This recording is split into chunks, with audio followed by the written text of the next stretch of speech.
The bell tolls. The midnight hour is upon us. It's time once again for two internet strangers to discuss the good and evil of the horror genre. So sit back, relax, and enjoy the terror within the Hallow-Holics Anonymous podcast.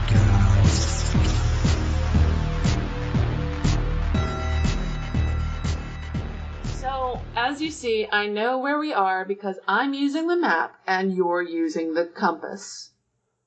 Wouldn't it have made more sense for one of us to use both, or for us to at least agree that we're going in the right direction together before bullying our way through this unfamiliar forest with no reception and nobody knowing where we went?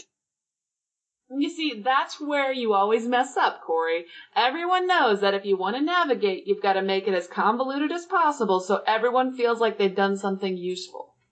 All right. Hey, look, there's a house nearby. That wasn't there 5 minutes ago, though. Well, let's go inside and start the podcast there.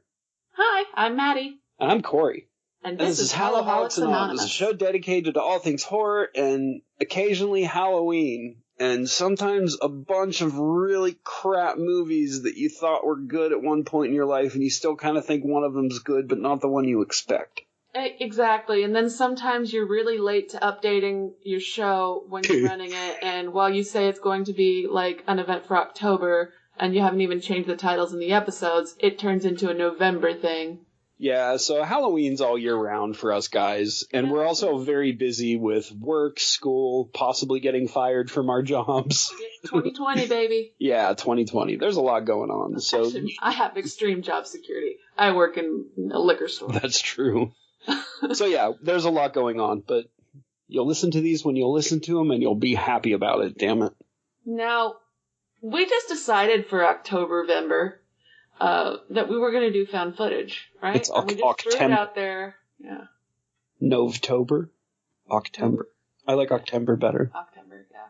We just threw it out there because it was like, okay, that's one we can easily compile a bunch of movies to watch, and there's probably plenty we haven't seen. Maddie did it. I had no say in it. Maddie runs the show. Several suggestions, and you settled on this one. I only said yes because she threatens my security as podcast co-host if I don't. I'm just a yes man. This is her fault. So we finally ended up agreeing that there was no way to avoid the movie, really, not the series, just the movie, because I'm not going to... The one that started it all, that made found footage a legit genre in movies for pretty much the foreseeable future. Yeah, so we had to do Blair Witch. And actually, you know what? No, I'm not going to blame you for all of it, because I'm pretty sure you said Blair Witch, or one of us said Blair Witch because it's the one that started it all. Mm-hmm. And then since I'm such a weirdo about series, I probably said we had to watch all of them. Yeah. So I will take some of the blame, but it's still your fault, and I am just a yes man. Uh-huh. You're a yes man you're a yes and man. That's what you are. I am but a puppet, Madeline. You are pulling my strings. Mm-hmm. Yes, I am. My words are not my own. But real quick, I guess we should update everyone before we move on to the horror pack about how our Halloweens went. What did you do yesterday as of today's recording? I built the most half-assed socially distant candy altar on the planet. You may have seen it on Facebook. I took two of those like shepherd's walking cane shaped plant holders, stuck them in the ground on either side of the walkway outside of my house, put a table in the middle, covered it with fake fur, and laid candy out on the table. That way the kids could come up and grab what they want, but not cross-contaminate the other candy. And I just continued to refill that in my weird, very, very ordered way as the kids took it. But we only got we only got 5 kids. And we were the cool house in the neighborhood too. We had full-size bars. Nice. Me and Ryan and my roommate Audra and our neighbor who also works at HEB. So we're pretty much, if we're sick right now. We got together at my place, took pictures of costumes, and watched Gremlins. Oh, yeah, what Michael did I from watch? Lost Boys. Yeah. And Ryan was David. And Audra was a demon lady, and Danielle was Rudolph the Red-Nosed Reindeer, so... So I also watched a couple episodes of Ghostwatch on Amazon, which is Nick Frost and Simon Pegg's thing, sort of Simon Pegg. He's got like a small role in it. They called it Ghostwatch? I think. Or Truth Seekers? Yeah, Shit, what's it Ghostwatch called? was a movie we watched. Oh yeah, I'm getting confused. Let me let me look it up. Oh, the audience is getting prime idiot Corey today. So pretty much, business as usual. Yeah, pretty much. Truth Seekers. It's called Truth Seekers. I'm sorry. So yeah, I watched a couple episodes of that, and it's okay. I haven't finished it yet. It's okay. And I watched 13 Ghosts, which is okay. I enjoy it. I really like the look of the ghosts in it. I think Greg Nicotero did a hell of a job on that. And I always like the bit with the glass door. Yeah. It was very early 2000s. But I love Matthew Lillard, and I was very happy that that's like prime Matthew Lillard too. Honestly, all I remember is being in middle school, that movie came out, and all my friends thought it was just the greatest movie ever, and I was like, House on Hill is better. It's a movie made for kids in middle school to sneak into, for sure. Fun fact, William Castle's daughter produced House on Haunted Hill and 13 Ghosts, which were both remakes of his classics. Oh, I didn't know that. Kind of explains why they both have the same atmospheric feel, I think. Yeah. Is that all I watched? Oh, no. You know what? I watched a couple episodes of Nancy Drew as well, continuing my teen drama stuff. Huh. But it fits because there are ghosts in Nancy Drew's version of Seaside. It's not great so far, but I'm going to stick with it because I really like the Archieverse, and I guess she's in that. Well, I played Among Us, which is a wildly popular game now. That was fun. Oh, yeah, we should probably tell everybody that I was actually social with you. Oh, yeah, outside of the podcast. Yeah, me, Maddie, her roommate Audra, and her boyfriend Ryan all played Jackbox Party Pack. We did, and it was...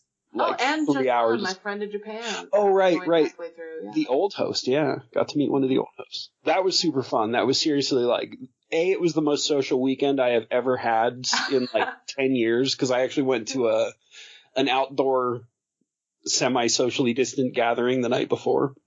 But yeah, it was super fun. Oh yeah, and I have a whole batch of Jackbox games, so we had plenty to play, and it's really worth playing. It's really fun. Yeah, your roommate's got a weird obsession with grandmas, though. She wasn't the only one putting the grandmas thing in it. Oh, as far as I'm concerned, she was. Oh, before you joined, we had made a joke about grandmas, and it was just a running joke. Oh, okay. That makes a little more sense, I guess. I was the one who wrote grandma's purse with quotation marks, so. Well, that I knew. That was horrible, Madeline. Oh, God. We were like, oh, Maddie did that one, quotation marks. So I imagine since we're being social and doing this kind of thing, eventually you'll get more conversations about Among Us and Phasmophobia as well, because we both have that, and my friends have it, and Maddie's friends have it, so we may talk about that at some point as well. Oh yeah, that'd be fun. We totally need to do a game episode soon. Yeah. I wonder if there's more. I'm sorry, what? No, I was just wondering if there's any more games, but I think that we probably have a decent list for an episode. Oh. Speaking of games, this is not a game. It's a horror pack. That was a rough segue, dude. I like it, though. I like it when they're forced. All right. I'm putting them in order now. Actually, you know what? There's no order, because this one, actually, every movie in the pack interests me, or I like. What? Wow. I know, right? Well, it makes sense. That's your October pack. They gotta be packing heat, right? Yeah. Ooh, clever. I don't think they do it on purpose, though. I don't think they give a shit about October in Horror Pack. I think this is just what I got. It just happened to coincide with October. Maybe I'm feeling that way because I've gotten so many terrible looking movies lately. But again, still haven't watched any of them, so I can't really judge. No, you can't. At this point, I have a couple hundred movies that are still in the cellophane. All right, so, well, maybe not a couple hundred, but we've been doing this for 3 years, so I probably have upwards of, it's 5 times 12 is 60? So that's 120. Oh, 180 movies. Jesus. Eventually, you just need to look at your horror packs and pick some movies from them that we can watch. Oh, I did the math based on getting 5 movies a month. I only get 4, but you guys get the point. I have a bunch of movies I haven't watched. All right, I feel like your film library is too small, but you don't want movies that you'll actually watch. No, of course not. Why would I want to watch them? I just want them to sit on a shelf and take up space in my already dwindling office. All right, so first up we have Carrie, starring Sissy Spacek and John Travolta, which everyone has seen. Yeah. Well, everyone should have seen. Everyone should see, yeah. I forgot John Travolta was in this. That's how long it's been since I've seen it. Oh, yeah, and he wasn't even the heartthrob character. He was a bad guy. Yeah. All right, I'm going to read this just because I enjoy reading them, not because we need to. The bone-chilling classic based on a novel by Stephen King. All hell breaks loose when a tortured, misfit teenager, Sissy Spacek, unleashes her secret telekinetic powers against her psychotic mother, Piper Laurie, and sadistic classmates, based on the best-selling Stephen King novel, The Ultimate Revenge Fantasy. The Ultimate Revenge Fantasy is one of a... This Ultimate Revenge Fantasy is one of the all-time great horror classic. Fun fact about that novel, Stephen King was writing it, and, he... Doing cocaine? Well, probably, but he thought that his draft for it was crap, so he just threw it away into his wastebasket, and I want to say it was his wife or someone else who grabbed it, and they read it, and they were like, this isn't bad, get this published. So, yeah. I could see that happening. What might have been. Yeah, seriously. It's a pretty groundbreaking book, too. Oh, yeah, and excellent film. I mean, all around, great story. That's why it's been remade so many times. All right. I have no idea what this one is, but I'm going to giggle because it's called Dead Dicks. Oh, God. Shut up. Can't help it. Are they cops or... No, it's just like the picture is just this weird like dude who's like, it's like a picture of a dude, but it's made up of a bunch of pictures all cut up and overlaid. So it looks like he's got like 3 mouths and 3 eyes. And it's like the pictures, what's her name took in 6 Feet Under. It's not about ED, is it? I don't know. I haven't read the back yet. And you know I don't touch these before or after the podcast, only during. All right. But it interests me because it says back here, a Cronenberg-inflected science fiction piece. Richie is a suicidal young man who every time he kills himself finds himself very much alive, but with a dead body of him in his apartment. Oh, God. Okay, this sounds kind of good.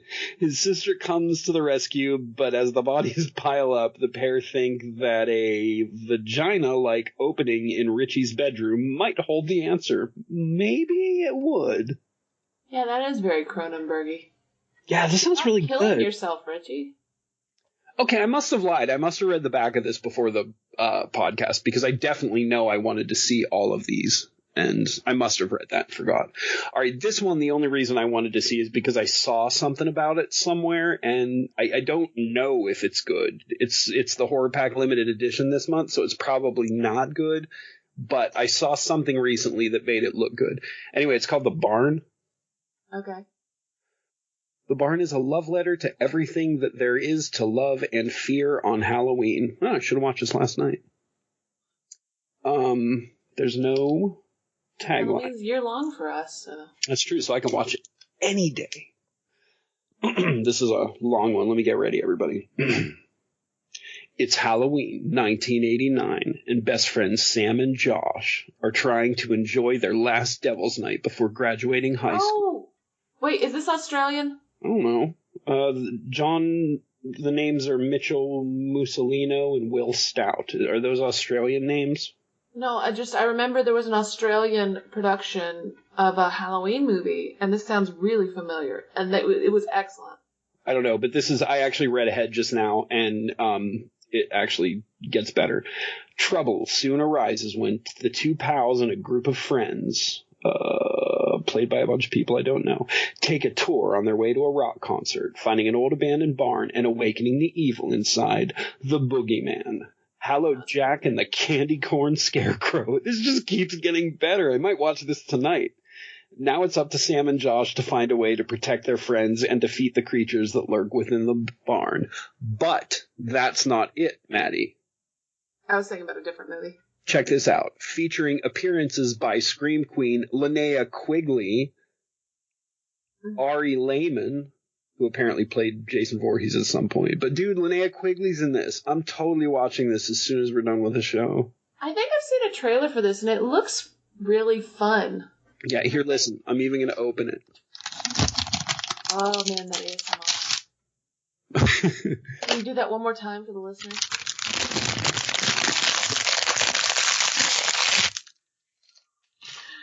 We either gained 100 or lost 1,000. I know.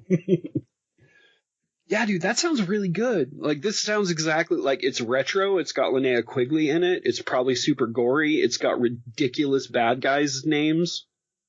Yeah, I'm stoked about this. I'm watching this tonight before bed. All right. Like I sleep. All right. And finally, from producer James Wan, director of The Conjuring, Lights Out. I haven't seen it, but Forbes.com calls it a horror gem. Wait, I'm sorry. What does Forbes.com know about horror? I don't know. They know everything these days, I guess. Growing up, Rebecca never knew what lay behind the terror lurking in the dark. Well, that got dark quick. When she left home, she thought she'd also left her fears behind. Now her little brother, Martin, is experiencing the same unexplained terrifying events that once tested her sanity.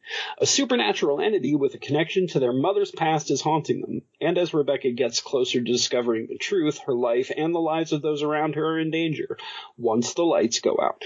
Okay, so that's not what I thought this movie was. I thought this was about that blind guy and the people who steal from his house. Is that not called Lights Out too? I don't think it is. Is that called, like, Blind Guy's Revenge? Probably. That sounds fully accurate. All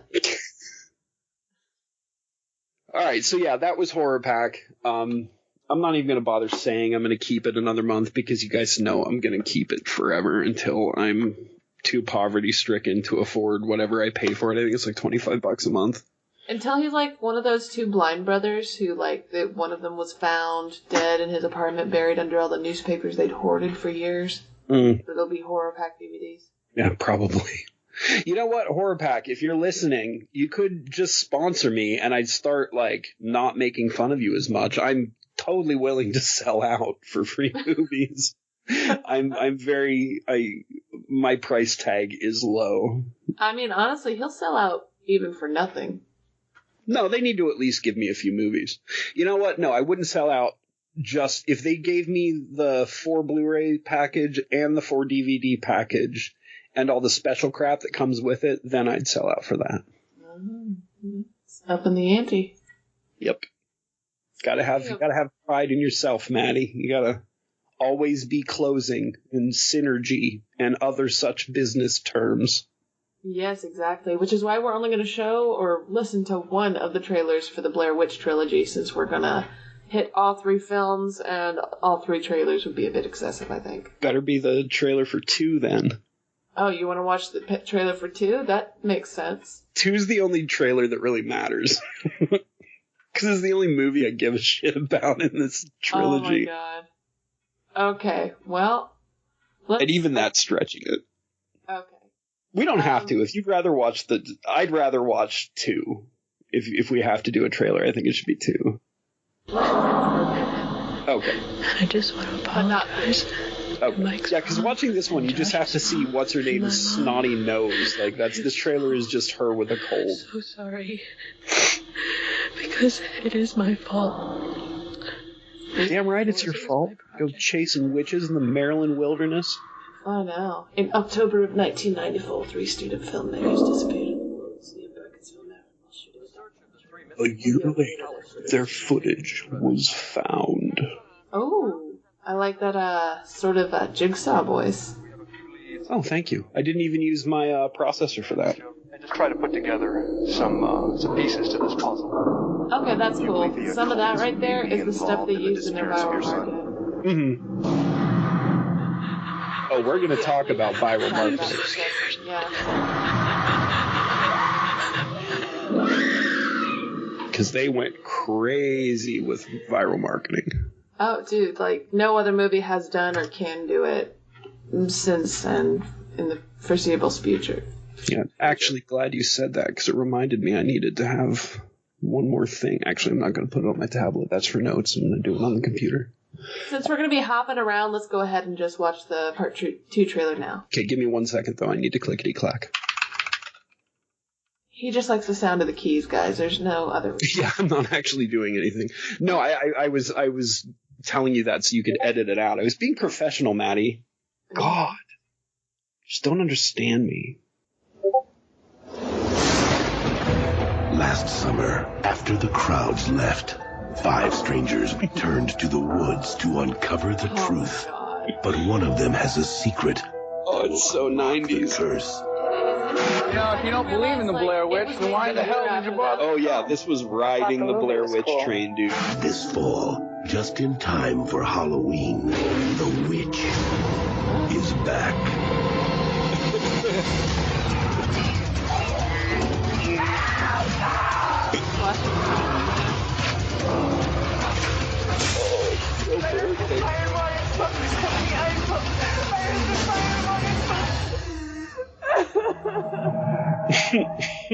On October 27th, forget everything you've heard. Forget everything you've seen. Because this time, the truth is scarier than fiction.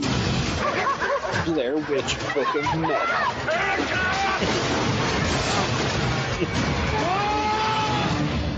I love this movie so much.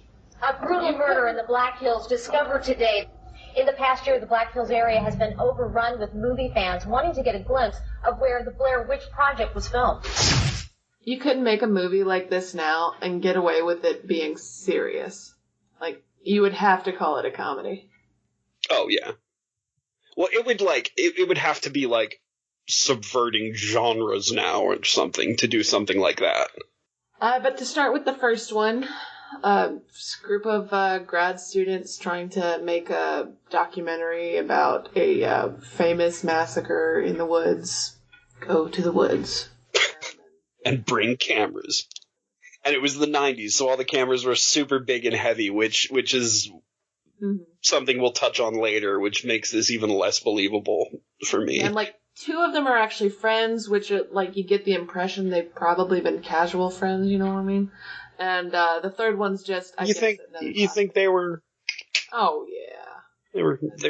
You think they were tagging, as the kids I think don't there were say? some benefits to that friendship, if you know what I mean. They were making love?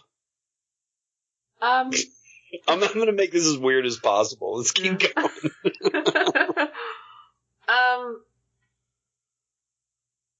The chronology in this film series is a little convoluted. Is it?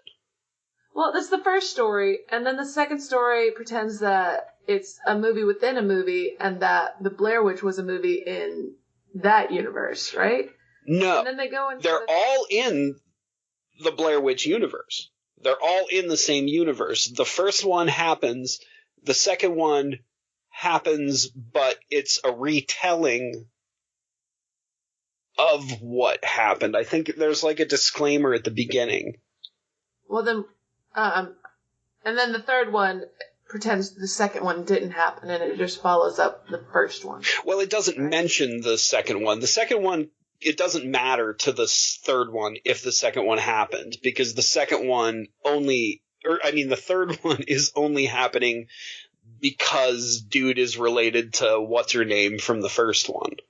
Well, pretty much like any horror series we've evaluated that went from one decade to another, each movie in this trilogy was like pretty much a product of its time. And you don't realize how different 1999 and 2000 are until you compare The Blair Witch and Book of Shadows side by side. Why do I know so much? Why can I logically why do I not know anything? And I can't remember what I ate 10 minutes ago, but I can remember exactly the proper chronology of the Blair Witch movies. I don't understand my brain, Maddie. I don't think most people do. You will be a relic in the future to be examined. Oh yeah, hopefully the aliens will take me. I originally actually hated the first one when it came out because I was like 9. And I remember falling asleep while my parents watched it on pay-per-view. And then I remember really loving Book of Shadows. Now I'm like, I think for story, I lean towards the first one more. This is where our age gap shows its face, which, I mean, it does sometimes, but not often. Like, I think I was in my 99, I was 18 in 96, plus 2, 3. Yeah, I was 21. So I was young. I was in my 20s. And I was like, I hung out with a bunch of like film geeks back then. Like, I was a comm major in college at the time. And when this was released, there was, and it was pre, like, everybody had their own demon box with the internet on it at all times. Mm. And there was no sign that this thing was fake. Like, oh, yeah. Oh, my gosh. The marketing was brilliant. Yeah, none of the marketing made it seem fake. There was a documentary on Sci-Fi that was about as long as the movie about the Blair Witch. Like, it was a fake documentary that released before the movie did. And I had friends, like, I had a sneaking suspicion that it wasn't real, obviously. But that didn't impact my watching of it, which I'll get to later. I have a good story about that. But a lot of my friends, like, my friend Nate thought that shit was real and could not be convinced otherwise. Probably believed it up until we actually met the guys who created it. Mm-hmm. So, yeah, well, like, that marketing was crazy. They made an 8-minute film promo reel originally cut for the film detailing the mythology of the Blair Witch in the town. And they gave it to an indie film producer, John Pearson, who was one of their first major producers, who gave a $10,000 investment after he told them, well, I didn't even know about this. And they were like, well, we made it up. So, so he pretty much, very Fry style, screams, take my money. And I get it. Like, I mean, the world went Blair Witch crazy. Like, that poor little town in Maryland. Actually, one of our listeners, I'm not going to name him. You know who you are, though. I'm not sure if you're still listening to the show, but you know who you are. You know when you were going crazy about trying to get me to go to Maryland, and I was like, that'd be fun, but I'm pretty sure everybody else is going to Maryland, so we'll probably get in trouble. But, like, yeah, my friend was so into it. Like, he wanted to go to Maryland and, like, see all the places they went to and stuff like that. He may have gone, I don't know, but I never went. I have another friend who's got a Blair Witch tattoo, which I can't imagine he's happy with in 2020. Like, maybe he doesn't care. I don't know.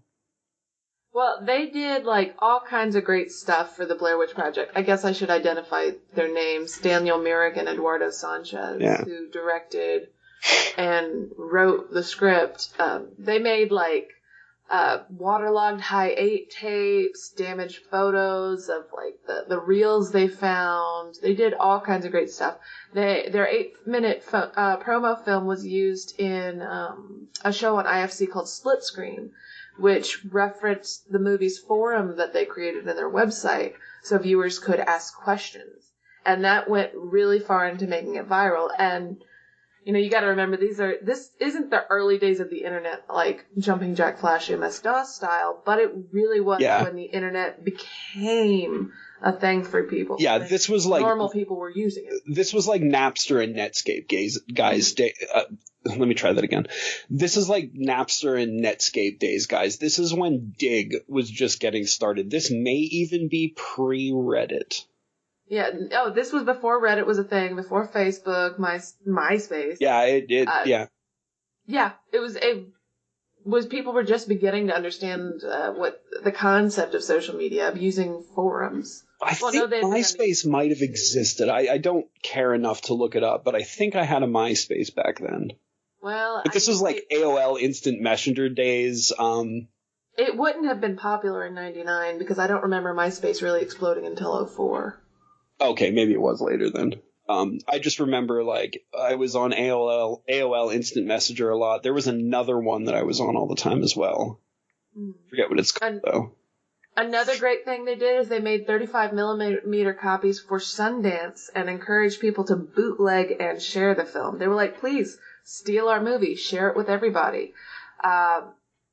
Unfortunately, a lot of the websites they did for this were hosted on GeoCities, so it's impossible to go back and fully get an idea of all of this supplemental film experience the people who were really into this had as the information was coming out and then the movie was out, you know? I vaguely remember the website, because, again, my friend Nate would, like, point out the website and be like, see, it really happened.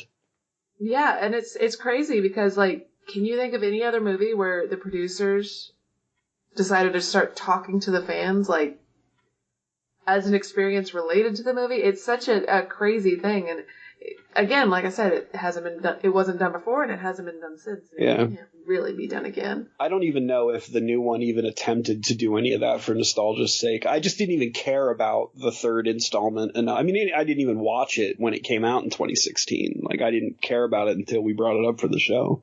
And honestly, in today's atmosphere, it would be a little morally dubious to try to do this again and to trick people, and it would be very QAnon. Mm-hmm. There would be people who wouldn't let go of the idea that it was real, and they would just run with it. Yeah, that's very true. Yeah, I don't know if this really has to do with the time that's passed, but the third one didn't really. We're probably going to talk about 1 and 3 a lot together, I would imagine, and then talk about 2 separately because they're separate. The third one only happened so there could be a higher body count, so they could have hotter girls, and so that they could use a drone. Mm-hmm. Yeah. Oh, that's we're getting to that. That's one of my problems with this. So the new one doesn't have that same, like, this actually happened feel to it as the original. Like, I don't know if it has to do with polish or if it has to do with the fact that we've been beaten with a claw hammer about found footage movies over the years, but, like, it just felt like actors acting. Yeah, and the camera equipment was too good. It didn't have a guerrilla feel as a result, you know? It was too high quality. Yeah. The first one had cameras that by today's standards wouldn't really be that great, and that added to the creepy feel. But that also actually took me out of it a little bit, and this is part of why I had a sneaking suspicion it wasn't real, because I knew that back when the marketing was going on for the first one, I knew that, like, this movie took place over, like, all this footage was taken over a period of days in the deep woods. I knew this was 3 kids hiking, and I remember how heavy and how short of an amount of time you had in those batteries. So I'm thinking, man, if they've got all this footage, like, how many batteries did they have to carry with them? Like, that's not possible. Well, yeah, you're someone who knows their shit. The average person probably wouldn't have known their shit. So, plus true. It's kind of important, too, that it's not so fully immersive, like 100% immersive, because that could create issues, again, about, like, people running away with it and maybe absolutely believing to this day that it's real. Yeah, and I'm sure there are those people, but that's a very good point.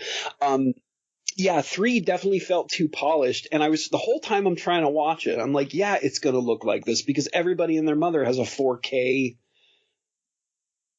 video recording device in their pockets now, essentially. So, like, if you throw a couple of GoPro, like, I don't know, even if it's a Hero 6, that's like, I think they're up to 9 now.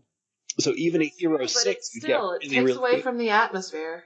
It does, but that's what I'm saying. That's what threw me off. Like, I'm watching it and I'm thinking more about the fact that, like, of course they can have these cameras and all these batteries now. So I'm still thinking more technically than I am, like, actually getting into the movie. But I mean, that could also be because the movie was crap. Yeah, well, and also it's just how your brain works. You know, we're not the kind of people who lean towards found footage.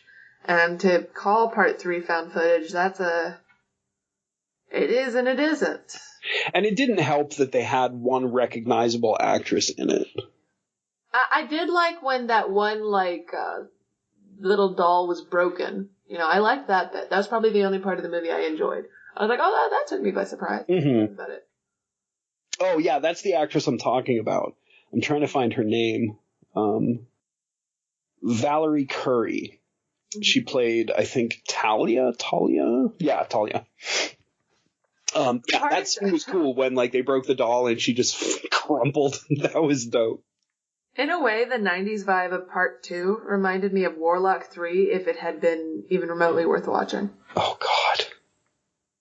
It was that level of ridiculous 90s, but whereas Warlock 3 was, God, it was a criminal act. So I have one more bit on the original, and then we can move on to 2 if you're ready.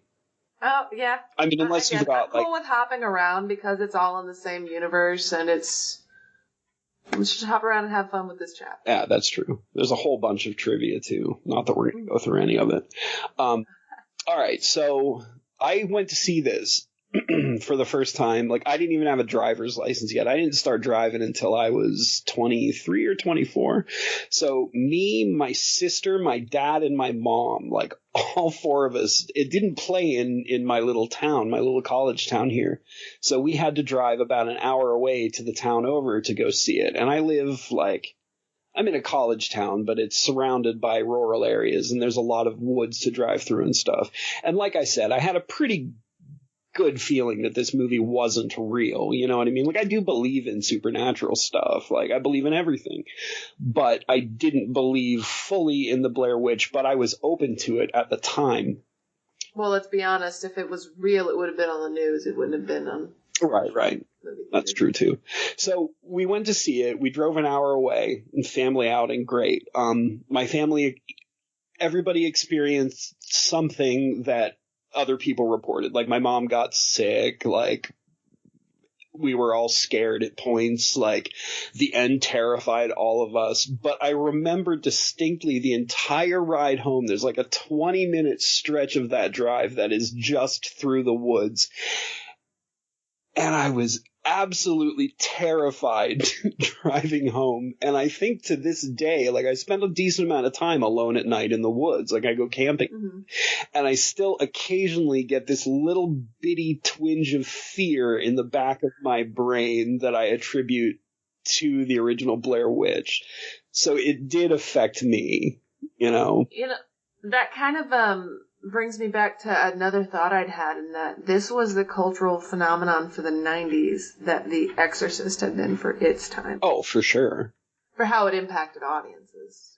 Does every decade get a cultural phenomenon? You had Exorcist in the 70s. This in the 90s. What was the 80s? The Omen. Was The Omen in the 80s? Well, yeah, but was there a bunch of stuff about... you know what? I'm just going to say... Satanic Panic and rock and roll music for the 80s. Yeah, the 80s didn't get a specific movie because they were just afraid of everything. And maybe that's why we're not getting a specific movie now, because we're living in a horror movie. Mm-hmm. Well, yeah. Like, because even Paranormal Activity in the 2000s, I thought it was a great film. I enjoyed the series, but I mean, I don't remember people saying that. I don't remember there being news stories about people or anything. No, that's probably the closest to Blair Witch Mania that we got, but yeah, I don't think it went as far. I still haven't seen all those.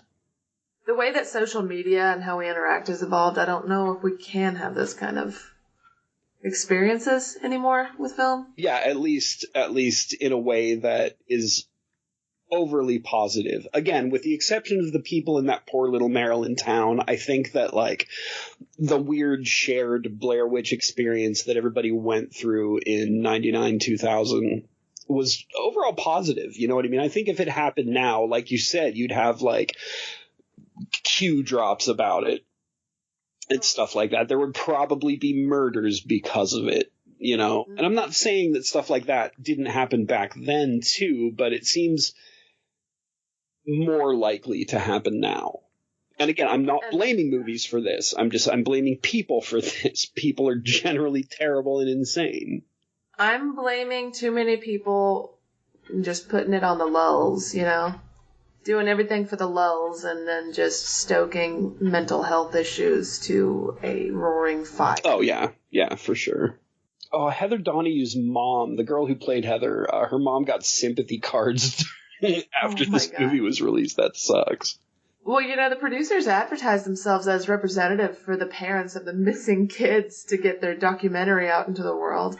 I'm trying to remember if there were interviews with parents in the sci-fi documentary. Oh, goodness. Well, there was all kinds of stuff in it. Oh, I bet there wasn't, because I bet they didn't want to give away any plot, so they probably just stuck to the history of the Blair Witch and the murders. Well, one thing that inspired Daniel Myrick and Eduardo Sanchez to do this film is that they just kind of loved cryptozoology. They loved, like, low-budget documentary things where people would be, like, hunting for stuff that wasn't there. They loved stuff like Boggy Creek and all that. So they were just two really big cryptozoology nerds who thought, well, what if we made something and actually showed the evidence? What if we found that monster everyone's always looking for in those things? Yeah, they were both kind of sadistic, too, because they would, like... Oh, yeah. It took 8 days to film this, right? They filmed this, and they were camping when they filmed this. They were in the woods the whole time, like sleeping in tents, if I remember correctly. They were giving the actors less food every day. They'd like shake their tents to waken them in the night and just generally torture. I think I remember hearing that one of them was in the military. This could have just been like marketing stuff, but one of them was in the military, and he used like some of the psychological tactics he learned there to like mess with these poor actors. So a lot of that stress you see is actual stress. You take two college guys, you tell them to do whatever they want, and you give them thousands of dollars to make a movie. What do you think they're going to do? Of course they're going to push it too far, even without thousands of dollars. Oh, I would push the drinking after shooting too far. That's how I would screw up my actors. I would have at least a $10,000 booze budget for those 8 days. I will say, every time I see her like find that little baggie in the woods, though, and the little parts of him in the blood, that always gives me the creep. I really like that shot. Yeah, when she's like undoing that little piece of his shirt. Finding his teeth. Oh, there's something. The moment that really breaks her. Yeah. Because she started off as a really competent character at the beginning of the film. Oh, yeah. So, like, they did a good job breaking down those characters. Whereas part 3, it just felt like, I don't know, lifeless. Well, I wonder how much of that, like, I agree, their breakdown was really well done. And I'm wondering how much of that was psychological torture and actually breaking them down, if that's why it's so much better than 3. I know that's awful. That's very Dario Argento and Stanley Kubrick of them, if that's the case. Mm-hmm. Method directing is even worse than method acting. Oh, yeah, no doubt. Because at least method actors have a say in what happens to them.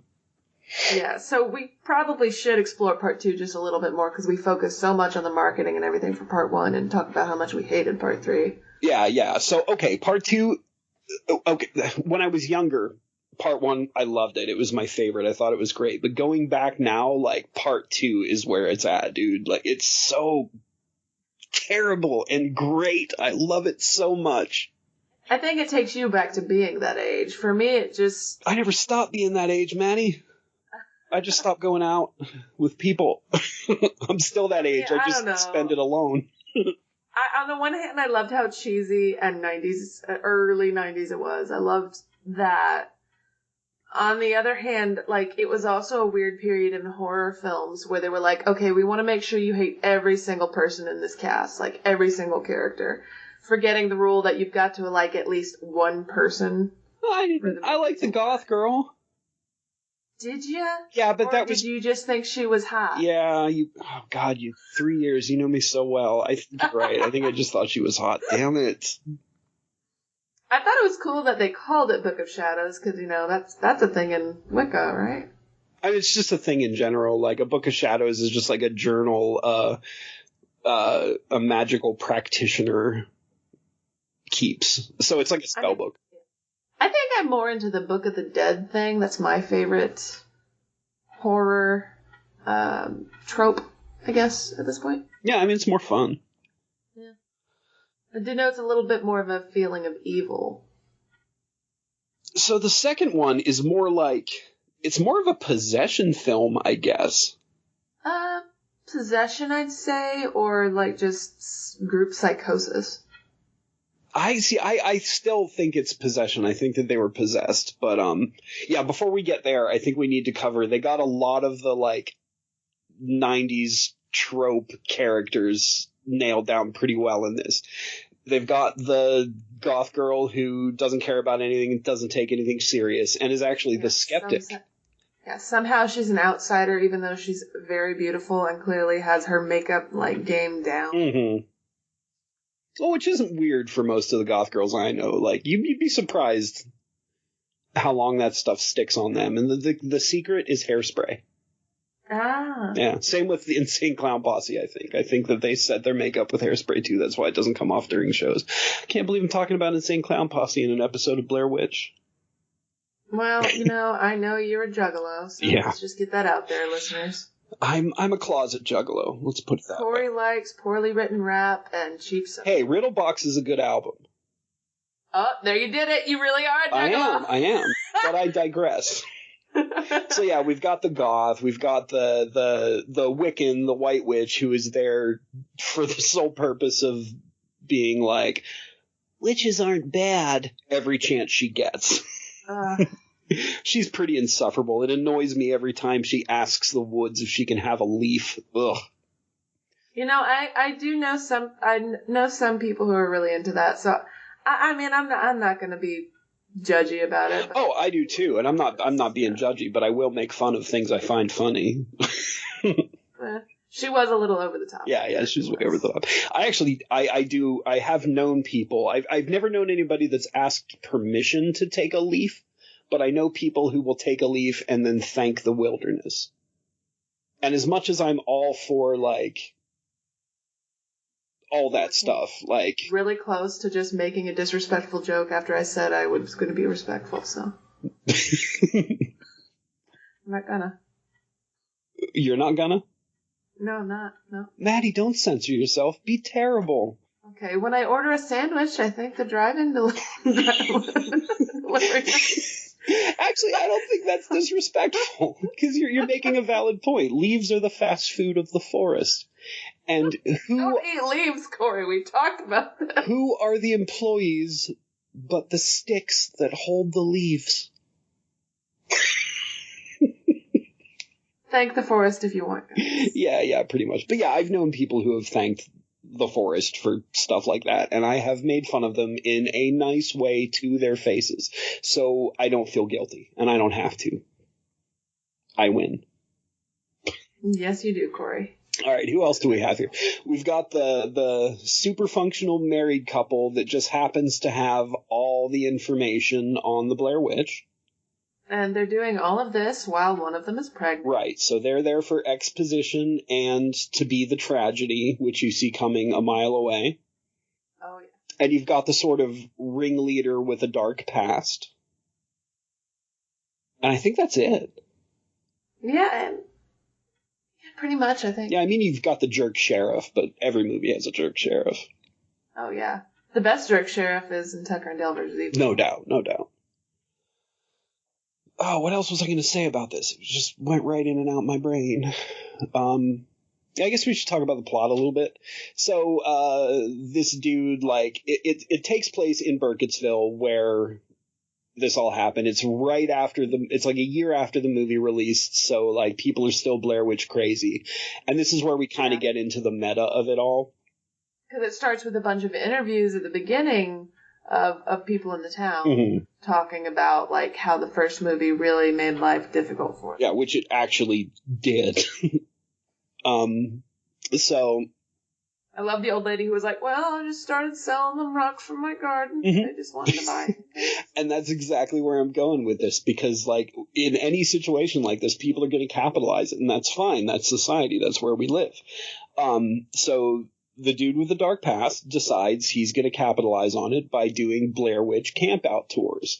And this is his first ever tour. Man, he's got quite a budget for this tour, though, because he's got, like, a van, all this equipment. It's implied that he has somehow stolen all this stuff and he has some crazy, like, eBay racket going on. But, yeah, he's got this tour and everybody is joining him for his first tour. And the inciting incident comes after the first night where they all thought they just got blackout drunk. They run into another tour group who is then murdered that night.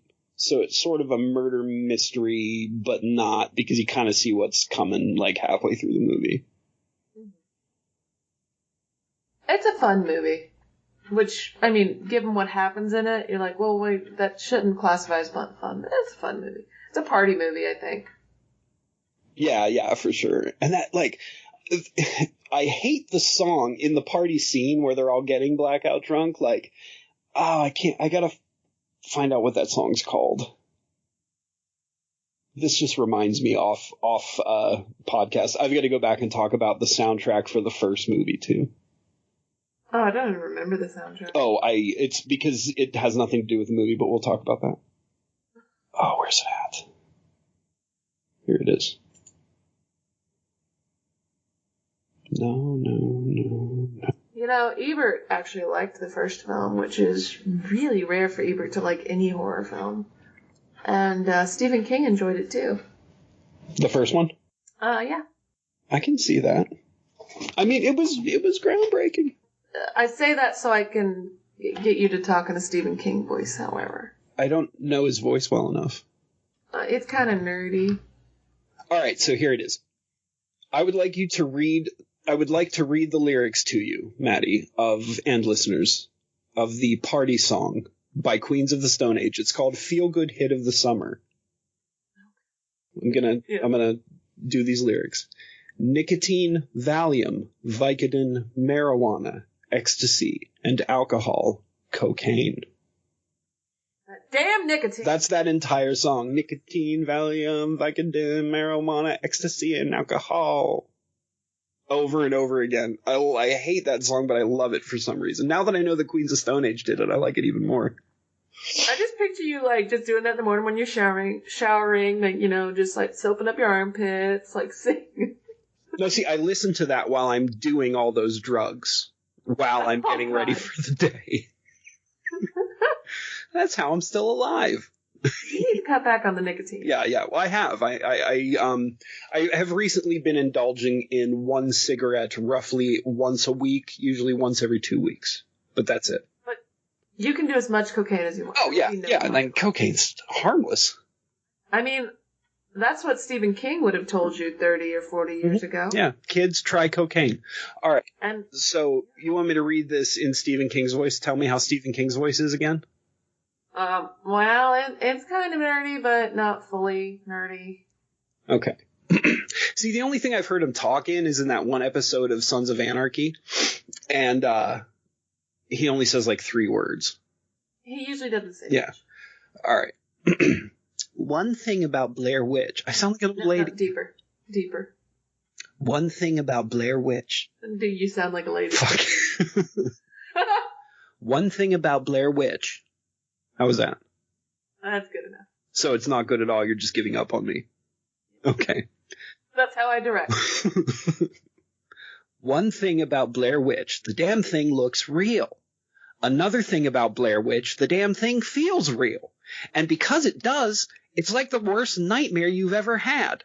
The one you woke from gasping and crying with the relief because you thought you were buried alive and it turned out the cat jumped on your bed and went to sleep on your chest.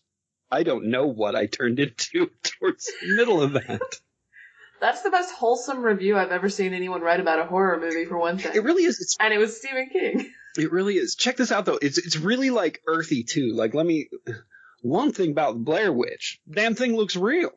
Another thing about Blair Witch. Damn thing feels real. And because it does, it's like the worst nightmare you ever had. The one you woke from and gasping and crying with relief because you thought you were buried alive and it turned out the cat jumped on your bed and went to sleep on your chest. So oh, do you think an obnoxious New Yorker could say it, though? One thing about Blair Witch. The damn thing looks real. Another thing about the Blair Witch. The damn thing feels real. And because it does, it's like the worst nightmare you ever had. The one you woke from gasping and crying with relief because you thought you were buried alive and it... Oh, I went like Jewish for a second. You did. did. And you thought you were buried alive, and it turned out the cat jumped on your bed and went to sleep on your chest. I don't know what that last bit was, but... You just like... I think people are tired of hearing. Yeah, anything else? You want me to say another full paragraph with another shitty accent?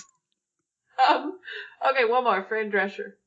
One thing about Blair Witch, the damn thing looks real. I'm done. This is that puppet thing I was talking about. Well, I didn't have time to write a song, so... All right, so I want to jump back. As you could tell, the damn thing looks real. All right. I want to jump back to the marketing for the first one again, because not only did it market really well, it marketed as much as it could. Oh, my God, yeah. Oh, where did I put it? There it is. There was a soundtrack released. I mean, those of you who have seen it remember that there is, I don't think there are any, like, there's music, but there isn't any, like, this is a full album of, like, goth rock, mostly, that they released. And they added it in, they're like, this tape was found in Josh's car when it was recovered. And these are the songs they listened to while driving to Burkittsville, Maryland or whatever. And when I met the dudes when I met the creators of this, they talked about this. Whoever released Blair, I don't even. That seems like they were trolling. No, it was the studio. The studio wanted to market a soundtrack to it, but they couldn't because there were no songs in it. So they marketed this, and as soon as I read off the songs, you're going to see how weird this is, because none of the people, those three, don't look like this is what they'd listen to. So it's got Lydia Lunch's version of Gloomy Sunday, which is fantastic, but also not something any of them would listen to. Public Image Limited's The Order of Death. Like, you guys, it's the one that's, this is what you want, this is what you get, this is what that everyone has heard. It's got a Skinny Puppy song on it, Draining Faces. Kingdom's Coming by Bauhaus. It's got a Creatures song, which is Susie from Susie and the Banshees later, her band later on, called Don't Go to Sleep with Something. It's Susie? I thought it was Sushi. Don't Go to Sleep Without Me. No, it's Susie and the Banshees, Maddie. Oh my God. It's got a Liebach song on it, which nobody other than me and my best friend David listened to. God is God, which is, you give Liebach a try sometime, Maddie. It's got an Afghan Wigs track called Beware. Frontline Assembly, Laughing Pain, which is another industrial band. I'm kind of digging the sound of this sound. It's a great soundtrack, but it doesn't make sense. It's also got... Seems like Josh probably would have listened to something like Bare Naked Ladies and Nirvana. Josh might have listened to the Afghan Wigs. If I had to pick any, and maybe Public Image Limited, maybe. What else is on here? Haunted by Typo Negative, She's Unreal by Meat Beat Manifesto, which is an old Wax Trax electronic band that's actually pretty good. It's got a Tones on Tail song, Movement of Fear, which is like Bauhaus level gothiness. I think he's chill enough to be a Beck man, actually. Yeah, I could see that. But yeah, the soundtrack, like, I get what they were going for. They wanted to release creepy songs for a creepy movie, but they released a bunch of creepy songs that don't fit with any of the character choices in the movie, and they decided to make it part of the mythos. It's so strange. But again, it's a great soundtrack. If you learn anything today, it's go listen to this soundtrack and love it.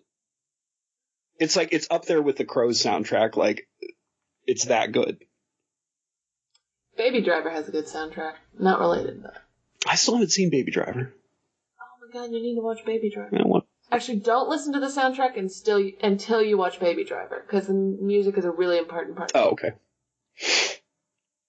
All right, you have anything else you want to say about Blair Witch, or Blair Witch 2, or Blair Witch 3? Watch the first two. Just give the third one a pass. Just Don't watch it. Oh, the drone. The drone. What was the point other than to show this was happening in 2016? Like, they used that. They didn't even do any, like, good, like, scary shots with the drone. Like, they used it to try to figure out where they were, and it crashed. It was so stupid. Maybe on some level they just wanted to show that, like, I don't know, maybe a pretentious person involved was like, no, this will show that the Blair Witch can defeat even, like, the most modern technology. And no one's done this with a drone before. No one's shown a drone fail. I'm sure that's exactly what they were thinking, Maddie. You got it. A victim of no one saying no, that's stupid. That I think is, I'm not being sarcastic now, that I think is probably the truth. Yeah, guys, if you ever need someone to advise you on your film choices, like when you're producing a film and you need someone to bounce ideas off of, I am very willing to tell you if an idea is just stupid. Yeah, me too, unless it's one of Maddie's ideas, because I'm a yes man puppet. You know better. Oh god, is this going to be my new thing where I just pretend like I'm your yes man? I'm cool with that. Alright, fair enough. I mean, it's not far from the truth, it's just normally I agree with you, and that's why I say yes all the time. Is that all you have to say about Blair Witch? Yeah, I think so. So as of the next time our episode, actually once this episode is out, we'll know who the president for the next 4 years is. Yes. So our next episode is going to be very political with some heated discussions about two epic cinematic masterpieces. Hell yeah. Frankenstein's Army and RoboCop. Yes! I'm so excited to see both of those again.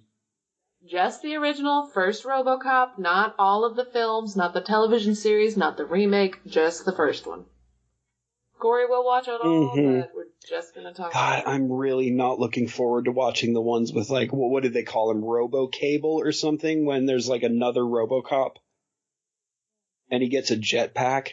Oh, God. Not that RoboCop in its first incarnation was even, like, serious. I mean, it was pretty intentionally meta, but it was good on its own. The first one is wonderful. I actually think if you get a chance, I don't know if you'll have time, but the second one is pretty good too. Oh, I have one more note about part 3. It was so boring I thought I was with them trapped in an endless night. Did feel that way. I agree. If you want to check out the blog, which, yes, I was supposed to post every day in October, but I missed the last week. I have a life. I'm sorry. You can check out the blog at hallow-holic.blogspot.com or hallow-holic.wordpress.com. You can always invoke our name in the Twitterverse by searching for Hallow-Holics or adding Nowhere23. And say Corey's name 3 times. Yes. And then I'll appear in your room with a white claw and a frown. He's tired of you doing this to him, guys. I just want to take a nap. He didn't bring the white claw for you. He was just holding a white claw at the time. Yeah, it was my bedtime night claw.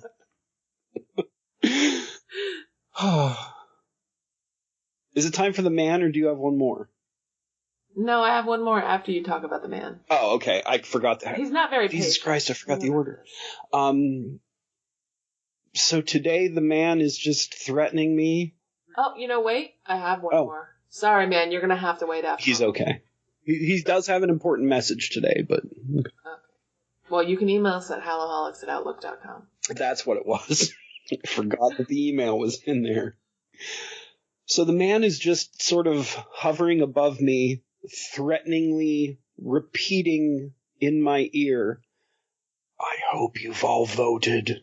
I hope you've all voted. I hope you've all voted. I assume he's going to stop and leave when I tell you to go find us on podpedia.org and search for our portal, HHA. Yeah, he's gone. We're good. But he did say one more time he hopes everyone voted. He wasn't going to force it on you because we have the right to or not to vote. But it is an important Right. He really wants you to, but he understands if you don't. Yeah. It's an important time to vote, but it's always an important time to vote. But it is also really an important time to vote. Please. Mm-hmm. Unless you don't want to. And that's cool, too. Yep. We just totally switched views on that in a matter of seconds. You were originally the one saying if you want to, then I moved to it. Cool. Yeah. Which is what the great thing about voting. Mm-hmm. You can or you can't. All right. Good night, guys. Thanks for listening.